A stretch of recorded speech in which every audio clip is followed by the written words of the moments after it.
сәлеметсіздер ме, құрметті оқушылар. Бүгін біз 9 сынып Абылқасымова кітабының 31 параграфы, яғни ықтималдықтың классикалық анықтамасы, статистикалық ықтималдық тақырыбындағы А және Б деңгейіне есептер шығаратын боламыз.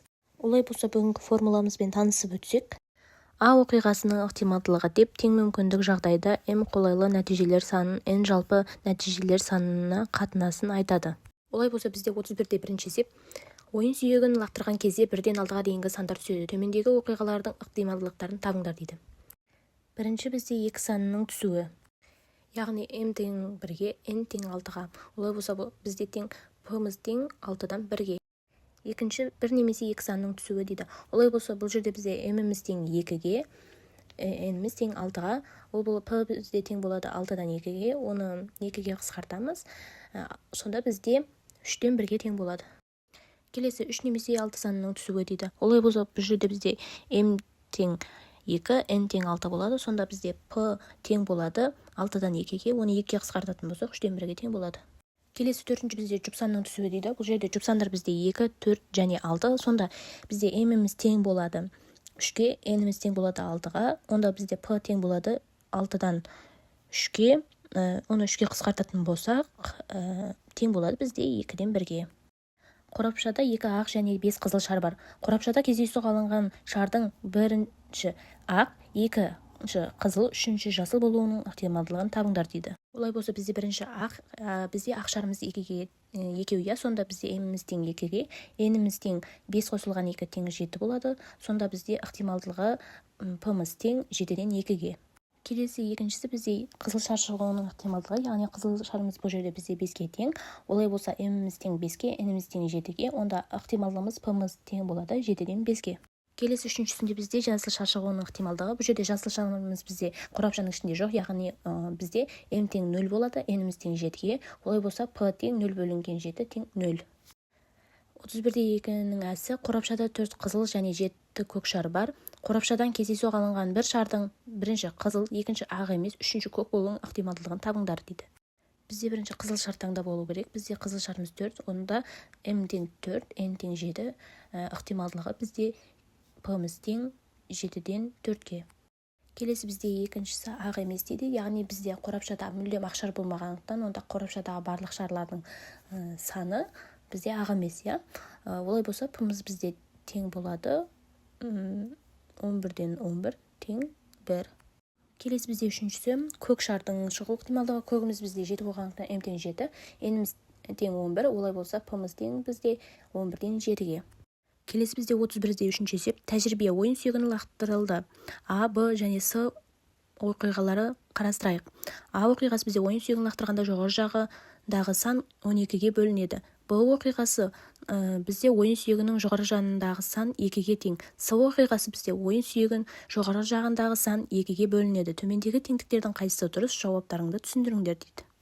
Олай болса, біз бірінші жауап тексермес бұрын жалпы осы 3 оқиғаны біз өзіміз шығарып алайық, Онда бізде бірінші А оқиғамыз М-міз тең 0-ға болады, N-міз тең 6-ға болады. Себебі 12-ге бөлінетін 1-ден 6-ға дейін сан жоқ. Сонда P-мыз тең бізде 0. Келесі бізде Б-да ойын сүйегінің жоғары жағындағы сан 2-ге тең болуы. Яғни бұл жерде бізде бір санды ғана сұрап тұрғандықтан М тең бізде 1 болады, N-міз тең 6 болады. Сонда бізде P-мыз 6-дан 1-ге тең. Келесі бізде С оқиғасын табатын болсақ, ойын сүйегінің жоғары жағындағы сан 2-ге бөлінеді. Яғни бізде 2-ге бөлінетін 1-ден 6-ға дейін 2, 4 және 6 бар, сандардың ішінде. Сонда бізде М-міз тең 3-ге болады, N-міз тең 6-ға болады. Сонда P-сымыз бізде С оқиғасының ықтималдығы бізде 6-дан 3-ге, оны 3-ге қысқартатын болсақ, 2-ден 1-ге тең болады. Олай болса, енді біз теңдіктеріміздің дұрыс-бұрыстығын тексерейік. Бізде бірінші P тең болады 1-ге дейді. Ол бізде дұрыс емес, себебі бізде P-міз тең 0-ге болатын. Екінші P тең 0-ге дейді. Ендеше бұл бізде дұрыс. Үшінші P-сы бізде тең болады 0,5-ге дейді. Яғни бізде P-сымыз 2-ден 1-ге, 1-де 2-ге бөлетін болсақ, 2-ден 0,5-ге тең. Келесі бізде төртіншісі P-Б терісіміз тең болады 6-дан 5-ге дейді. Бұны біз бірінші тексеріп алайық. яғни бізде б оқиғасына теріс оқиға анықтауымыз керек ықтималдығын. Бізде б оқиғамызда тек қана бір сан болатын, яғни ықтималдығын табу керек. Оған кері оқиғаны табу үшін біз алтыдан бірді алсайтамыз, сонда ол бізде 5-ге тең. Сонда m-іміз тең бізде 5-ге, n-іміз тең 6-ға, сонда б теріс оқиғамыз бізде тең болады 6-дан 5-ге. Яғни біздің төртінші теңдігіміз дұрыс екен. Бесінші теңдік п-б тең болады 6-дан 1-ге дейді. Бұны да біз басында шығарып өткеніміз, бұнымыз да дұрыс. Келесі бізде 31-де 4-ші есептің біріншісі. Сыныпта 25 оқушы бар, олардың ішінде 5 оқушы өте жақсы, 12 оқушы жақсы, 6 оқушы қанағаттанарлық деген бағаға оқиды. Ал қалған 2 оқушының үлгерімі төмен. Сыныптың кездейсоқ таңдап алынған оқушылардың үлгерімі өте жақсы немесе жақсы болуының ықтималдығын табыңдар дейді. Олай болатын болса, біз оқушылардың бағасына қарай мынандай ПА1, ПА2, ПА3, ПА4 деген топтарға бөліп алайық. Яғни бізге ПА1 мен ПА2-ның қосындысын табу керек. Яғни өте жақсы оқитын мен жақсы оқитын оқушылардың ықтималдықтарын табу керек санының қосындысын. Олай болса, ол бізде мынаған тең болады. П тең ПА1 қосылған ПА2 тең болады. 25-тен 5 қосылған 25-тен 12 тең болады бізде 25-тен 17-ге.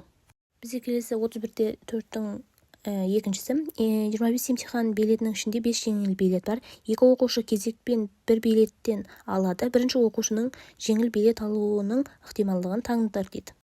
Бұл жерде бізде бірінші оқушы 25 билеттің ішінде 5 жеңіл билет бар екен. Онда ол осы 5 жеңіл билеттің кез келгенін алуы мүмкін. Яғни бізде мүмкін жағдайлардың саны 5-ге тең, яғни m тең 5-ге, n-іміз тең 25-ге. Олай болса, бізде формула бойынша p-міз тең болады 25-тен 5, оны 5-ге қысқартатын болсақ 5-тен 1-ге тең болады. Келесі 31-де 5-ші есеп, ойын сүйегін лақтырылды.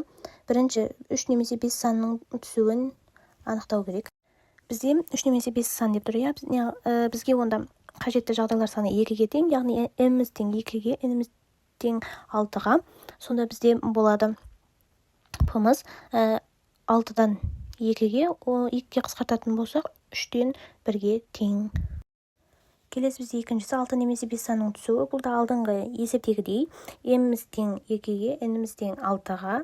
Онда p-міз бізде ықтималдығы тең болады 6-дан 2-ге, оны 2-ге қысқартсақ 3-тен 1-ге тең болады. Келесі үшіншісі бізде 7 санның түсуі ықтималдығын табыңдар дейді. Бұл жерде бізде ойын сүйегінде тек қана 6-ға дейінгі сан болғандықтан 7 деген сан болмайды. Демек бізде m-іміз тең 0-ге, n-іміз тең 6-ға. Олай болса p-мыз бізде тең болады 0 бөлінген 6 тең 0-ге. Келесі бізде 31-де 6-шы есеп, ойын сүйегі лақтырылды. Түскен сандардың көбейтіндісінің мәні 5 санына тең болатын ықтималдығын табыңдар дейді. Біз ең алдымен орындалатын жалпы жағдайды тауып алсақ, ол бізде 2 ойын сүйегі лақтырылғандықтан, әр ойын сүйегінде бізде 6 жағдайдан бар. Демек біз 2 болғандықтан 6-ға 6-ны көбейтеміз, тең 36-ға. Демек n-іміз бізде тең 36-ға. Келесі бізде m-імізді яғни бізге қажетті жағдайды алатын болсақ, ол бізде бірінші ойын сүйегінен 1, екінші ойын сүйегінен 5 түскен жағдайда, және де бірінші ойын сүйегінен 5, екінші ойын сүйегінен 1 түскен жағдайда ғана бізде ол екеуінің көбейтінділері 5 береді. Яғни бізде 2 жағдай ғана бар, демек біздің m-іміз тең 2-ге. Ендеше біз ықтималдықты табатын болсақ, p-міз тең болады бізде 2 бөлінген 36, ол тең бізде 2-ге қысқартатын болсақ 18-ден 1-ге. Келесіде бізде 31-де 7-ші есептің біріншісі, 1 тиын 2 рет лақтырылды. Ең болмаса 1 рет елтаңба түсуінің ықтималдығын табыңдар дейді. Олай болса, біз алдымен елтаңбаны түсуді П, елтаңба түспеуді Q деп белгілеп алайық. Олай болса, бізде негізі елтаңбаның түсуі P-мыз тең болады 2-ден 1-ге, Q-мыз тең болады, яғни елтаңбаның түспеуі де 2-ден 1-ге тең болады. Олай болса, біз бірнеше жағдай қарастырамыз. Тек қана 2 ретінде де сан түсуі, яғни елтаңбаның түспеуін ғана есептемейміз. Олай болса, P-мыз бізде тең болады P-Q, не болмаса Q-P, не болмаса P-P. Яғни бізде осы жағдайларды қарастырып бір-біріне қосып шығамыз. Олай болса, бізде 2-ден 1 көбейтілген 2-ден 1, қосылған 2-ден 1 көбейтілген 2-ден 1, қосылған 2-ден 1 көбейтілген 2-ден 1, ол бізде тең болады 4-тен 3-ге. Келесі бізде екіншісі 3-тен лақтырылды, 2 рет елтаңба түсуінің ықтималдығын табыңдар дейді. Бұл жерде де бізде елтаңбаның түсуін P, түспеуін Q деп белгілейміз. P-мыз бізде тең 2-ден 1-ге, Q-мыз тең 2-ден 1-ге. Бұл жағдайда үш рет лақтырылған кезде мүлдем елтаңба не болмаса бір-ақ рет елтаңба түскен жағдайда алмаймыз. Сонда бізде пымыз ППQ, ПQP, QPP деп кейін үш жағдайда аламыз. Олай болса бізде жалпы ықтималдығымыз мынаған тең болады: 2-ден 1 көбейтілген 2-ден 1 көбейтілген 2-ден 1 қосылған 2-ден 1 көбейтілген 2-ден 1 көбейтілген 2-ден 1 қосылған 2-ден 1 көбейтілген 2-ден 1 көбейтілген 2-ден 1 тең болады бізде 8-ден 3-ке. Келесі бізде 31-8 есеп. Емтиханға 1-ден 25-ге дейін нөмірленген билеттер дайындалған. Бір оқушының кездейсоқ алған билетінің нөмірі бір таңбалы сан болуының ықтималдығын бізге табу керек екен. Ендеше бізде 1-ден 25-ге дейінгі сандар арасында бір таңбалы сандар 9 жалпы саны, иә? Олай болса бізде m-іміз тең 9-ға, n-іміз тең 25-ге. Осы жерден ықтималдықты табатын болсақ, p тең болады 25-тен 9-ға. Екіншісі екі таңбалы сан болуының ықтималдығын табыңдар дейді. Бізде 1-ден 25-ге дейінгі сандардың арасында екі таңбалы сандар 16-ға тең. Яғни бізде m-іміз тең 16-ға, n-іміз тең 25-ге. Осы жерден ықтималдық табатын болсақ, p тең болады 25-тен 16-ға. 31-де 9 есеп. Кездейсоқ екі таңбалы сан таңдап алынды. Төмендегі оқиғалардың ықтималдығын табыңдар. Бірінші, алынған сан 0-мен аяқталады. Бізде екі таңбалы сандардың ішінде 0-мен аяқталатын жалпы 9 сан бар. Ал екі таңбалы сандардың өзі 90. Олай болса бізде m-іміз тең 9-ға, n-іміз тең 90-ға. Осы жерден ықтималдық табатын болсақ, p тең болады 90-нан 9-ға. Оны 9-ға бөлетін болсақ, 10-нан 1-ге, ол бізде тең болады 0,1-ге. Екіншісі, алынған сан бірдей цифрлардан құралған. Яғни бізде бірдей цифрдан құралған таңбалы сандардың ішінде 9 сан бар. Яғни 11, 22, 33 деген сияқты. Бізде жалпы 92 таңбалы сан бар. Олай болса m тең 9-ға, n тең 90-ға. Ықтималдық бізде тең болады. p тең 90-нан 9, оны 9-ға бөлетін болсақ, 10-нан 1, ол бізде 0,1-ге тең. Келесі үшіншісі, алынған сан 27-ден артық 46-дан кем дейді. Бізде екі таңбалы сандардың жалпы саны 90 екені белгілі. Ал 27-ден 46-ға дейінгі сандар бізде 18. Демек, n-іміз тең 90-ға, m-іміз тең 18-ге. Олай болса бізде ықтималдық p тең болады 90-нан 18. Оны 18-ге бөлетін болсақ, 5-тен 1-ге тең. Келесі төртінші, алынған сан бүтін санның квадраты болады дейді. Бізде екі таңбалы сандардың жалпы саны 90 екенін білеміз. Олай болса бізде бүтін сандардың квадраты десе, 4-тің квадраты бізде 16-ны береді. Яғни екі таңбалы сан. 2 мен 3-тің квадраттары бізде бір таңбалы сандарды береді. Сондықтан біз оларды есепке алмаймыз. Демек, 2-нің квадратын, 5-тің квадратын, 6-ның, 7-нің, 8-тің, 9-ның квадраттан аламыз. Олар бізде жалпы саны 6-ға тең. Демек, бізде n-іміз тең 90-ға, m-іміз тең 6-ға. Олай болса, ықтималдық бізде тең болады. p тең 90-нан 6-ға. Осыны 6-ға қысқартатын болсақ, 15-тен 1-ге тең болады. 31-де 10-шы есеп. Төменде берілген оқиғалардың орындалу жиіліктерін табыңдар дейді. Біз оқиға жиіліктерін таппас бұрын алдымен жалпы осы жиілік деген не екенімізді еске түсіре кетейік. Яғни, бұл жерде бізден салыстырмалы жиілікті сұрап тұр. Салыстырмалы жиілік деген оқиғаның орындалу санының жалпы тәжірибелер санына қатынасы. Ықтималдық теориясында салыстырмалы жиілік бізде оқиғаның теориялық ықтималдығына жуықтайды. Яғни, ықтималдық пен салыстырмалы жиілік бір-біріне шамалас болады. Салыстырмалы жиілік деген оқиғаның орындалу санының жалпы тәжірибелер санына қатынасы. Ықтималдық теориясында салыстырмалы жиілік бізде оқиғаның теориялық ықтималдығына жуықтайды. Яғни, ықтималдық пен салыстырмалы жиілік бір-біріне шамалас болады. Сондықтан оны біз ықтималдықтың формуласымен шығара аламыз. Яғни, m бөлінген n-мен. Олай болса бізде біріншісі сатып алынған 5 лотереялық билеттің біреуі 30 билеті болып табылады дейді. Яғни бізде жалпы 5 билет бар екен, оның біреуін 30 билет деп алатын болсақ, онда осының жиілігін тапсақ, m-іміз 1-ге тең, n-іміз 5-ге тең, сонда p тең болады бізде 5-тен 1-ге. Келесі екіншісі, сатып алынған 100 лотереялық билеттің 4-еуі 30 билеті болып табылады дейді. Осы жерден бізде n-іміз тең 100-ге, m-іміз тең 4-ге. Олай болатын болса, бізде p тең болады 100-ден 4-ге. Бұл бізде 0,100-ден 4-ге тең. Келесі үшіншісі атылған 20 оқтың 6-уы нысанаға тиді дейді. Бұл жерде бізде n-іміз тең 20-ға, m-іміз тең 6-ға, онда бізде p тең болады 26-дан 6-ға, ол бізде 0,3-ге тең. Төртіншісі 30 күннің ішінде 12 күн ашық болды дейді.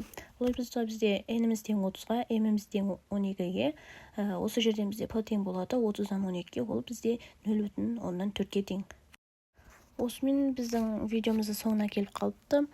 Назар салып тыңдағандарыңызға рахмет. Егер де қандай да бір сұрақтарыңыз болса, комментарийға жаза кетіңіздер. Келесі көріскенше сау болыңыздар.